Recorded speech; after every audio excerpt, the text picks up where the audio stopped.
Rebonjour. Alors pour ceux qui n'ont pas vu la capsule, enfin la partie 1, donc là on est sur la capsule numéro 6, mais en partie 2. Donc en partie 1, vous pouvez aller voir donc sur ma chaîne YouTube. On a revu la géométrie de la molécule, donc comment à partir de la formule de Lewis, on en déduit la géométrie 3D d'une molécule, parce que là, ce qu'on va essayer de faire, donc autour de cette question-ci, c'est de prévoir la polarité d'une molécule et en fonction de ça, de prévoir la miscibilité ou non-miscibilité, la solubilité ou non-solubilité entre deux molécules. Voilà. Donc, on va s'appliquer à expliquer pourquoi l'eau et l'éthanol sont miscibles, mais avant ça, on va revoir l'électronégativité, revoir si une liaison elle est polarisée ou non polarisée, si une molécule elle est polaire ou non polaire, et en fonction de ça, les interactions intermoléculaires qui expliquent justement ses propriétés chimiques. Qu'est-ce que l'électronégativité? Alors l'électronégativité, c'est la capacité qu'a un atome à attirer à lui les électrons d'une liaison. Donc en fait, on a un atome A, un atome B, entre les deux, on a mis en commun les deux électrons de la liaison, mais il y en a un qui peut plus tirer à lui les électrons. Et ça dépend de sa place dans le tableau périodique. Donc, par exemple, j'ai un atome A lié à un atome B. Donc, en théorie, on imagine que les deux électrons de la liaison sont pile au milieu. Mais en réalité, parfois, il y a un atome, s'il est plus électronégatif, il va plus tirer à lui les électrons de la liaison. Donc, par exemple, on imagine que l'atome B est plus électronégatif, il attire plus à lui. L'électronégativité, on la note ici. Donc si B est plus électronégatif que A, alors les deux électrons, ici, ils vont être plus proches de l'atome B.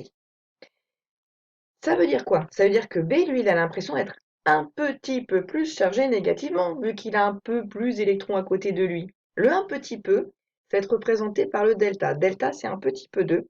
Et on va mettre un delta moins, une petite charge moins. On appelle ça une charge partielle. Donc, delta, charge partielle. Parce que c'est pas une vraie charge, d'accord? C'est juste que le B, il a l'impression d'être un petit peu plus chargé moins, vu qu'il a un peu tiré les électrons. Mais ce pauvre petit A, lui, on lui a un peu tiré ses électrons, donc il se sent un petit peu chargé plus. Si tu as perdu des électrons, tu as une charge moins en moins, donc finalement, tu as l'impression d'être un peu plus chargé plus. Donc lui, il a un delta plus. En conséquence, si l'électronégativité de A et de B n'est pas la même, on n'aura pas une liaison purement covalente. Covalente, c'est quand les deux sont bien pile au milieu, d'accord? On n'a pas un qui est plus électronégatif que l'autre.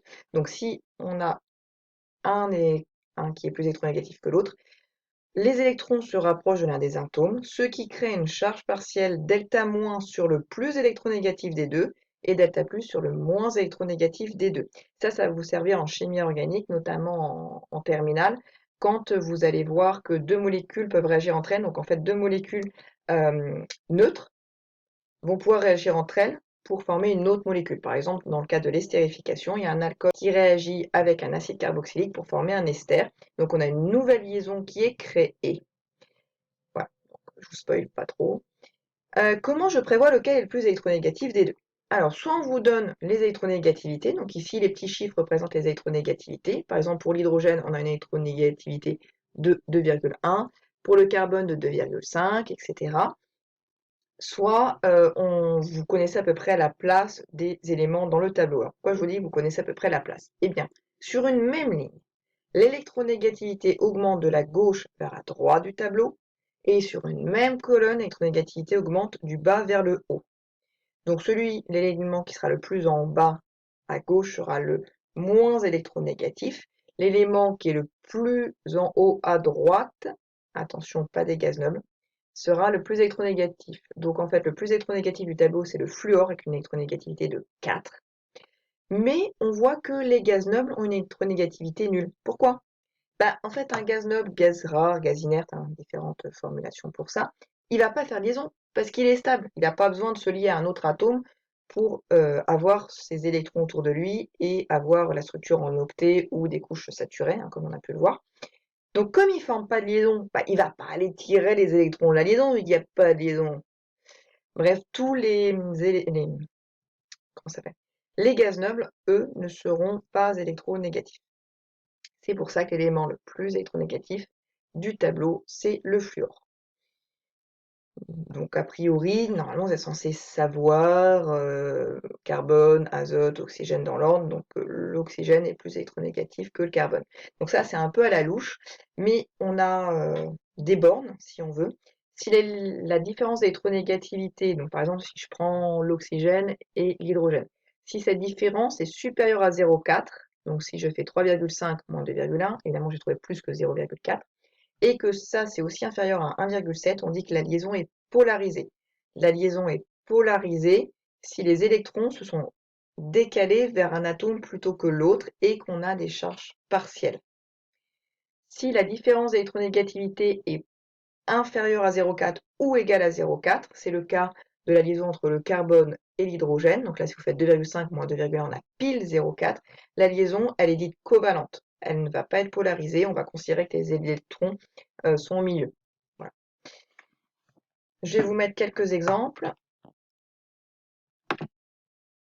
Donc, je viens de vous dire le carbone et l'hydrogène. Si je fais la différence d'électronégativité,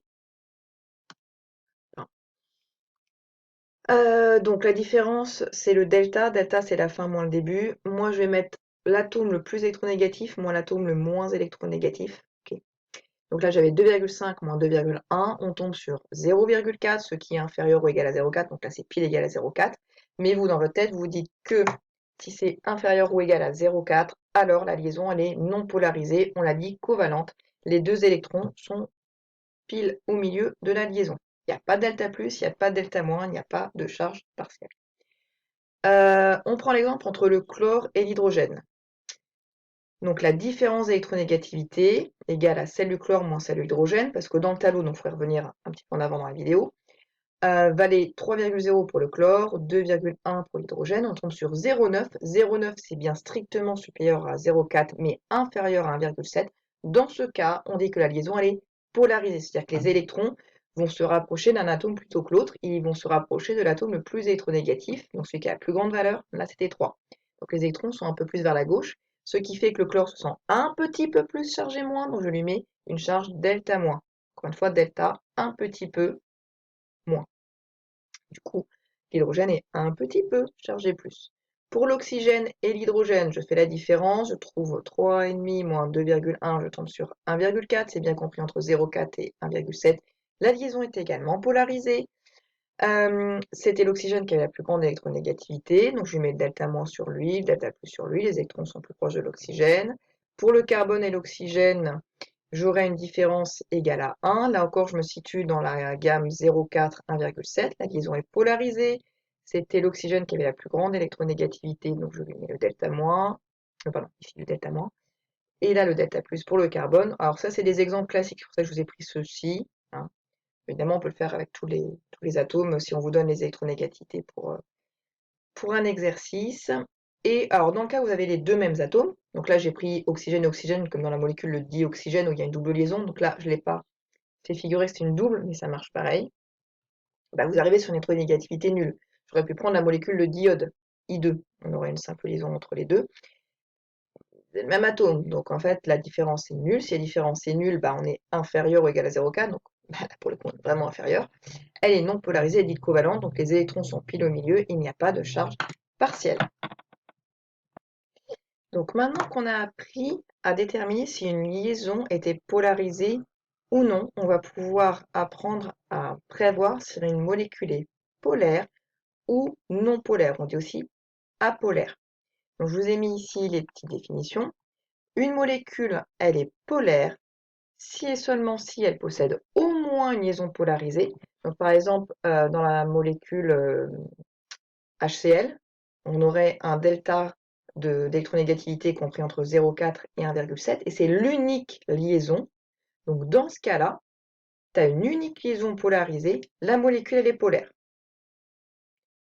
Donc il faut au moins une liaison polarisée, et il faut que les centres géométriques des charges partielles delta plus et delta moins ne soient pas au même endroit, donc ne coïncident pas. On va voir des exemples.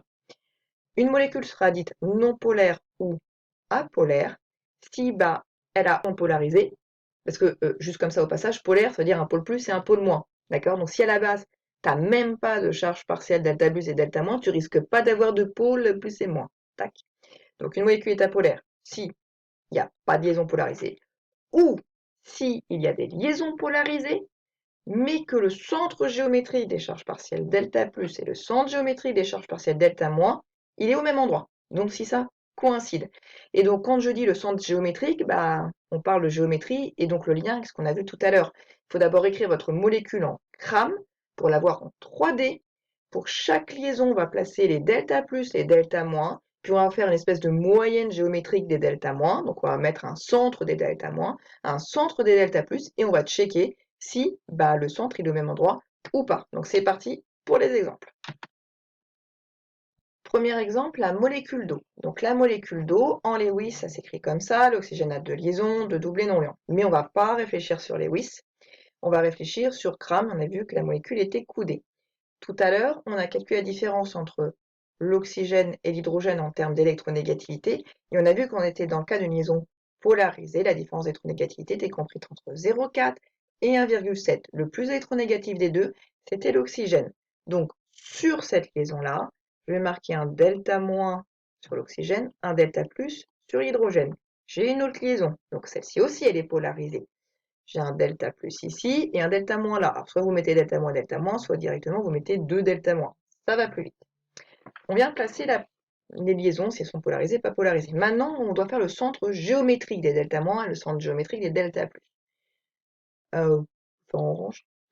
Les delta moins, il y en a où? Il n'y en a que sur l'oxygène. Donc moi, je vais me faire un petit trait, là, un petit plus, et je vais appeler C+, le centre des charges plus. C'est une notation perso.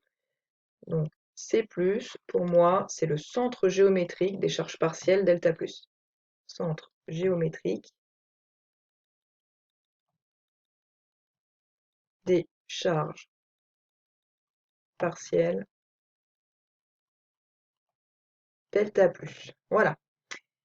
Je vais aller placer en rose le centre des charges partielles delta. J'ai dit delta plus. Ouh là là, delta moins. La boulette. Hop. Donc là, c'est un moins. Désolé, là, c'est un moins. Et là, c'est un moins. C'est bon. Par contre, maintenant, je vais faire en rose les delta plus. Les delta plus, j'en ai un là, un là. Donc vous avez deux endroits. Le milieu, on peut le faire. C'est le centre du petit trait qui les relie. Je trace un petit trait entre les deux. Et pile au milieu, hop, je mets mon C+. Donc là, le C+, serait le centre géométrique des delta plus. Voilà, pour aller plus vite.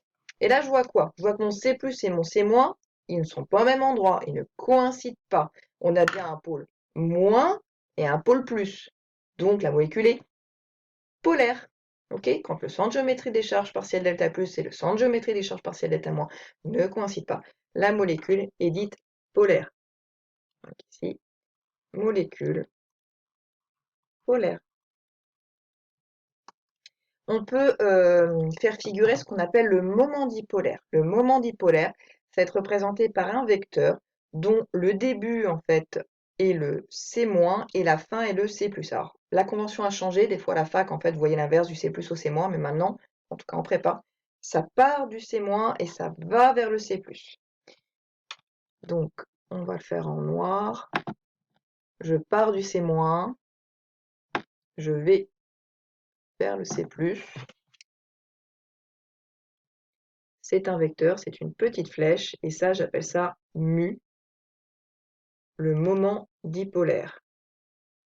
Moment dipolaire total de la molécule. Moment dipolaire de la molécule. Donc une molécule va être polaire si on peut également faire figurer un moment dipolaire. On peut faire figurer un moment dipolaire que s'il y a un pôle moins et un pôle plus. Donc en fait, ça se rejoint. Dans les énoncés, on pourrait très bien vous donner telle molécule a pour moment dipolaire et on vous donne la norme.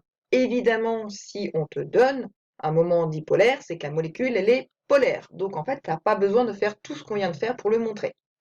Voilà, on va passer au cas d'une molécule apolaire.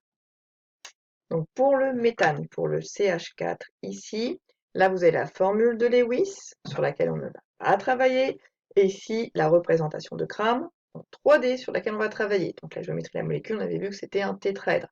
Si je regarde chaque liaison avec le travail qu'on a fait précédemment, la différence d'électronégativité entre le carbone et l'hydrogène valait pile 0,4. Donc on en avait déduit que la liaison n'était pas polarisée, c'est une liaison covalente. Je ne peux pas mettre un delta-, je ne peux pas mettre un delta+.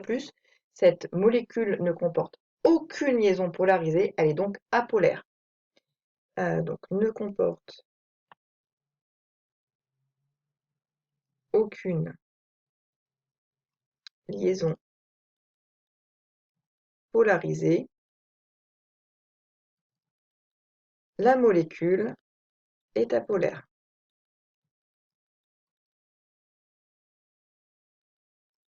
Donc c'était le premier cas de figure où je n'avais aucune liaison polarisée. Deuxième cas de figure, j'ai des liaisons polarisées, mais la molécule va quand même être apolaire. Donc c'est le cas du dioxyde de carbone, donc ici représenté en Lewis et représenté en Cram, parce que comme l'atome central n égale à 2, on était sur du linéaire, donc on a la même représentation. Les liaisons ici sont polarisées, en faisant la différence des deux, encore une fois on l'a fait tout à l'heure. On trouve que pour la liaison CO, alors qu'elle soit simple ou double, ça marche pareil, d'accord? Donc tout à l'heure j'ai sûrement mis entre CO avec une simple liaison, c'est la même chose. On avait l'atome d'oxygène qui était le plus électronégatif, il a donc la charge partielle delta-. L'atome de carbone, du coup, il est delta+. Je fais l'autre liaison, on a encore un delta- là et un delta+, donc je vais mettre deux delta+. Si je fais le centre, je l'ai fait quoi en orange tout à l'heure? Le centre géométrique des charges partielles négatives. Les charges partielles négatives, j'en ai ici et ici. Donc en fait, j'en ai centré sur cet oxygène, centré sur cet oxygène. Le milieu, il est sur le carbone. Okay, donc le C-, il serait sur le carbone. Le C+, bah, le seul endroit où il y a des delta+, c'est le carbone. Donc, ouf, votre C+, il est également au même endroit.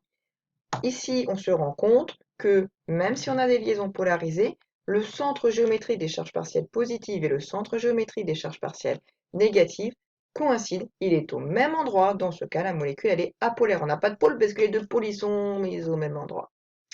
Donc, on n'a pas de moment dipolaire. Ici, la norme du moment dipolaire mu serait égale à 0. Donc, le moment dipolaire total ici est égal à vecteur nul. On ne peut pas en représenter un. Sa norme est égale à 0. Et d'ailleurs, tout à l'heure, je ne vous ai pas dit, l'unité d'un moment dipolaire, ce sont les 2 bails. Donc, noté avec un grand D. Voilà pour comment est-ce qu'on détermine si une molécule elle est polaire ou apolaire. Et maintenant, grâce à ça, on va voir les interactions intermoléculaires qui peuvent exister entre types de molécules. Donc, il existe 3 types d'interactions dites de Van der Waals entre les molécules. En réalité, il existe 2 grands types d'interactions. Vous avez soit ce qu'on appelle les liaisons hydrogènes. C'est pas vraiment une liaison, c'est pour ça que ça va être une interaction, mais on appelle ça quand même une liaison hydrogène, je verrai ça à la fin là. Soit on a ce qu'on appelle des interactions de Van der Waals, que moi je nomme VDW, mais vous devez savoir l'écrire. Dans les interactions de Van der Waals, on a de 3 types. Et ça dépend si votre molécule est polaire ou apolaire. Le premier type, qui est de type qui-somme, si ici j'ai 2 molécules polaires. Donc ces molécules, c'est soit les mêmes, par exemple j'ai une molécule d'eau, une molécule d'eau, ou bien elles peuvent être différentes, une molécule d'eau, une molécule d'éthanol.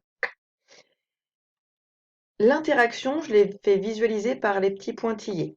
La molécule, alors je ne l'ai pas redessinée en gros comme ce qu'on vient de faire, j'ai dessiné une patate, et sur cette patate, j'ai fait visualiser le C+, et le C-. Vous avez le lien avec ce qu'on a fait tout à l'heure. Donc C-, C+, le moment dipolaire, un plus et un moins, ça s'attire, d'accord? Même des charges partielles, ça s'attire. Du coup, elles vont s'agencer de la façon suivante. Celle-ci, donc, je vais mettre le C- là. Celle-ci, je vais mettre le C+ ici. Entre le plus et le moins, ça s'attire. Ça s'attire un peu parce que ce n'est pas des vraies charges, d'accord? On n'est pas comme dans le cas d'une force de type électrostatique. Ça s'attire quand même, mais c'est moins énergétique. Donc, entre 2 molécules polaires, on aura une interaction attractive de type Van der Waals, hein, et également appelée de type qui-somme. Maintenant, si vous avez en présence une molécule polaire et une molécule apolaire, on a également une interaction de type Van der Waals, mais là, on l'appellera de type 2 bail. Je l'ai écrit ici. j'ai visualisé une molécule polaire, donc ma fameuse patate avec un C+, un C-, un moment dipolaire. Et là, j'ai mis une molécule apolaire, c'est typiquement la molécule de dioxygène, la molécule de d'iode. Le d'iode, ici, ça se noterait I2. La différence d'électronégativité est nulle. On n'a pas de liaison polarisée, la molécule est apolaire. Et si vous voulez, l'espèce de patate ici, ça représenterait les électrons des doublés non liants. Donc les électrons des doublés non liants vont graviter tout autour des deux atomes. Et ces électrons, ils vont pouvoir bouger dans l'espace. On dit que le nuage électronique peut se polariser, d'accord? C'est polarisable. Donc vous imaginez un nuage d'électrons, chargé moins. Vous approchez une charge moins de ce nuage d'électrons. Qu'est-ce qu'il va faire? Eh bien, il va se déformer parce que c'est repoussé. Donc à l'approche ici du C-, les électrons vont aller le plus loin possible. Vous voyez ici, on dit qu'on a une déformation du nuage électronique. Ça fait quoi ça? Ça fait que sur cet atome-là, on va dire c'est cette iode, on va avoir une densité d'électrons beaucoup plus forte que ce qu'on avait à la normale. Donc il aura l'impression d'avoir une charge partielle delta-. C'est pour ça que j'ai marqué delta-. Alors que lui, tout le monde s'est barré à droite, donc il a l'impression de ne plus en avoir beaucoup. Donc il aura une charge partielle delta+. On dit que le dipôle est induit. C'est-à-dire que si la molécule polaire s'en va, on revient à la normale. Si elle reste là, on a une polarisation, des espèces de pôles de créer, dû à ça, avec un pôle plus ici, un pôle moins, et on crée un moment dipolaire induit. Donc ça s'attire un peu quand même si j'ai une molécule polaire et une molécule apolaire. Voilà. Donc par contre, c'est moins énergétique que celle de Kisum de tout à l'heure, bien évidemment. Ensuite, le dernier type des van der Waals, donc ce sont de type London. Je n'ai que des molécules apolaires. Donc la sphère rouge représente le nuage électronique. C'est la même chose que tout à l'heure mon diode, sauf que c'est en plus petit. Les électrons, ils peuvent bouger, d'accord? On a une probabilité de présence autour du noyau, des deux atomes, et il se peut qu'à un moment, eh bien, il y en ait un, ici, d'électrons ou plusieurs, qui aillent un peu plus vers le bas. Pourquoi pas? Ils ont le droit, ils ont une probabilité de présence. Dans ce cas, ponctuellement, ma molécule va se polariser. Donc la petite flèche représente le moment dipolaire entre le C- et le C+, qu'on aurait créé ponctuellement. C'est exactement comme la molécule là qui s'était polarisée, que je viens de faire tout à l'heure. Et là, on a un effet mouton. C'est-à-dire que s'il y en a un qui se polarise, tous les autres vont se mettre à se polariser parce qu'on aura un delta+, un delta-, donc les autres vont être influencés. Donc tout le monde ici, pour ça je vous ai fait ça en beaucoup plus petit, va se polariser. On a une polarisation induite. Mais après, quand il revient à la normale ou derrière, tout le monde va faire pareil. Donc à ce moment-là, on va avoir des interactions attractives. Et comme il y a beaucoup de molécules, parce que comme je vous dis, il y a un effet mouton, il y a tout le monde qui fait ça en même temps, on va avoir la... Je vais moins stressée.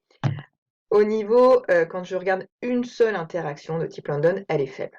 Mais comme ça va agir sur toute la masse ici que vous avez de molécules, ça plus ça plus ça plus ça, au global, ça va faire une interaction non négligeable. Donc si je devais tracer un diagramme énergétique, j'aurais tout en haut la plus énergétique qui est la Kisum, après la Debye, ensuite en dessous la London. Mais comme la London, comme je vous ai dit, se fait sur au global énormément de molécules, je les additionne et ça fait quand même quelque chose d'assez attractif. Et enfin, on va terminer sur le dernier type d'interaction qu'on appelle la liaison hydrogène, qui est en gros un cas particulier de la Kisum, vous allez voir. Ma liaison hydrogène, c'est l'espèce de trait en pointillé que j'ai représenté ici. Quand est-ce que je dis que j'ai une liaison hydrogène, qui encore une fois n'est pas une liaison comme on la connaît, c'est pas un vrai trait, c'est pas la mise en commun de deux électrons par deux atomes, c'est juste une interaction qui va être plus forte que la Kisum, mais moins forte qu'une liaison covalente, et encore moins forte qu'une liaison ionique. Ça arrive quand? Eh bien, ça arrive quand j'ai un H qui va être delta+. Un H qui va être delta+, s'il est lié par une liaison à un atome delta-. Quel peut être cet atome delta-? Ça peut être un azote, un oxygène, un fluor, un chlore. Donc, j'ai mon H delta+, il va être entre guillemets pris en sandwich entre son A là qui est delta- et un atome B qui va être également delta-. Cet atome B peut être un azote, un oxygène, un fluor, un chlore. Je vais visualiser sur cet atome un doublé non liant. Donc, généralement, les atomes qui ont un delta- au final ont un doublé non liant. Si vous voyez un hydrogène lié à un atome électronégatif, plus électronégatif que lui, et que je mets une molécule qui possède un atome, donc l'appelé B, électronégatif, vous pouvez faire une liaison hydrogène. Attention, on a 180 degrés entre ces deux atomes. On va faire l'exemple classique de la molécule d'eau. Je dois les représenter aussi en grammes, là, hein, d'accord? Donc j'ai une molécule d'eau, elle est coudée. Au niveau des charges partielles, on a vu qu'ici on avait un delta plus, ici un delta moins, delta plus, donc 2 delta moins. J'ai bien mon hydrogène ici qui est delta plus, l'atome A qui est delta moins, et en face, je vais aller à 180 degrés placer un atome delta moins, donc par exemple l'oxygène d'une autre molécule d'eau. Ok? Je vous remets les recharges partielles. On avait 2 delta moins sur l'oxygène, delta plus là, delta plus là. Je viens de faire figurer une liaison hydrogène, donc une attraction entre l'hydrogène et l'oxygène. Alors moi j'aime bien mettre les doublés non liants en face parce que les électrons sont quand même dans les doublés non liants, donc je trouve ça fait un peu plus de sens. L'autre doublé non liant ici pourrait faire une autre liaison hydrogène. Les hydrogènes ici participer à une autre liaison hydrogène et ainsi de suite, ce qui explique que la structure de l'eau en fait, enfin on va dire que les interactions à couper pour faire bouillir de l'eau sont quand même assez fortes. Voilà, donc les températures d'ébullition à 100 degrés sont assez fortes. Hein, parce que quand vous passez de l'état liquide à l'état gaz, ce que vous faites, c'est que vous coupez toutes les interactions entre les molécules, qu'elles soient van der Waals ou liaison hydrogène. Et donc plus il y en a, plus elles sont énergétiques, plus il faut fournir d'énergie pour les couper. Donc, on a vu comment déterminer si une molécule elle est polaire ou apolaire. On a vu qu'entre les molécules polaires, on a des interactions attractives de type Kisum. On peut également avoir des liaisons hydrogènes. Donc tout ça, c'est assez fort, c'est-à-dire que les molécules vont se coller. Si les molécules se collent, eh bien, ça veut dire qu'elles peuvent se dissoudre l'une dans l'autre, elles peuvent être miscibles, d'accord, si on est au niveau des phases liquides. Donc ça expliquerait une solubilité. On a vu que des molécules apolaires peuvent créer entre elles des interactions de Van der Waals de type London. Et donc, avec l'effet de masse, c'est quand même quelque chose d'assez attracteur. Donc, on va faire une généralité. Au niveau de la solubilité, alors ça marche aussi pour la miscibilité entre deux liquides, hein, d'accord, ces conclusions-là. Une molécule polaire sera soluble dans un solvant polaire, parce que vous avez lu qui sommes, d'accord, c'est attractif.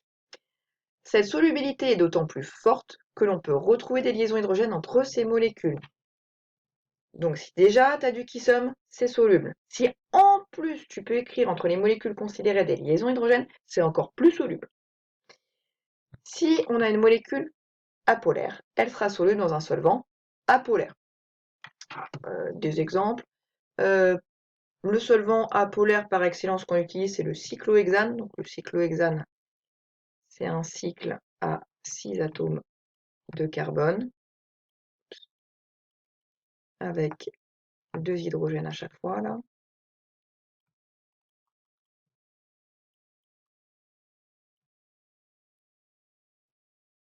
C'est un peu longué. Voilà, donc ce cyclohexane n'est composé que de liaisons carbone-carbone, différents électronégativités nulles, liaisons non polarisées, et de carbone-hydrogène, et carbone-hydrogène, différents électronégativités 0K, donc non polarisées, molécules au global apolaires. Donc si je mets du diode, vous vous souvenez, on a vu que c'était apolaire, dans du cyclohexane, on a apolaire et apolaire, c'est soluble. Le diode est soluble dans le cyclohexane. Ici, bah, c'est ce qu'on va voir après, en fait, ça va être l'éthanol, qui est une molécule polaire. Vous vous souvenez, on l'a prouvé tout à l'heure. L'eau est une molécule polaire, donc on a des interactions de type qui sont attractives entre ces deux molécules. Et en plus, on peut représenter des liaisons hydrogènes entre ces deux molécules, donc la solubilité est d'autant plus forte.